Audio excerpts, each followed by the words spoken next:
So ay magandang umaga po sa inyo lahat. Ito na naman tayo, magpaparehistro na naman ako sa LTO Las Piñas. Samahan nyo ako, tara let's go.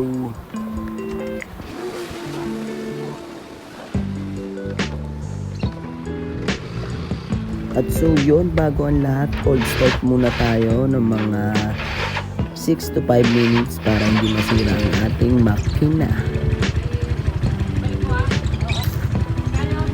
Yun, okay na, pwede na tayo sumibat. Tara na, let's go, harurot na.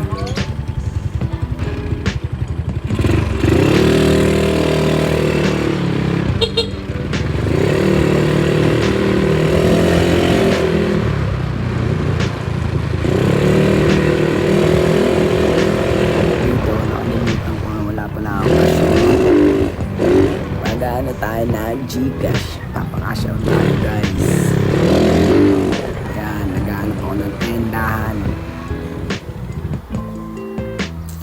Yun, napunta ako sa saging bigla. Inaabutan, smooth lang, smooth lang.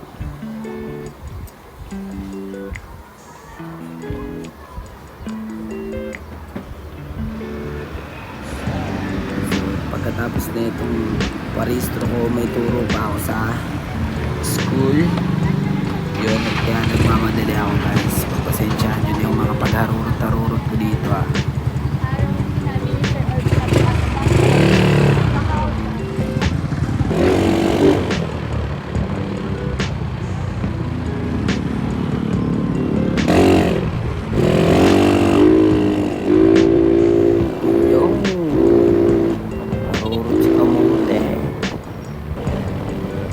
Safe naman yun, alala.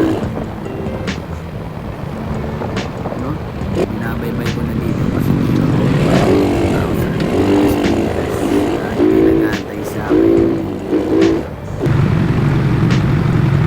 May traffic lang talaga dahil sa stoplight. Dapat wala na talaga stoplight.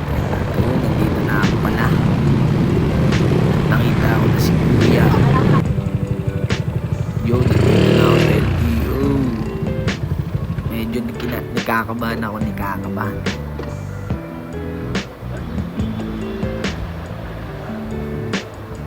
Yun ako. Lagay ko daw dito sa may gilid. Shoutout kay Kuya Bal. Eh, pogi yan, pogi. Yun. At so, ayun guys, nakuha ko ng papers ng aking motor at pwede na akong sumibat ngayong araw ng mga araw na to. At syempre dito guys, uwi na ako kasi walang kasamang aking airpod. Ayan na, ang bilis ko diba? Smooth lang ngayong araw. Thank you Lord. Bye bye.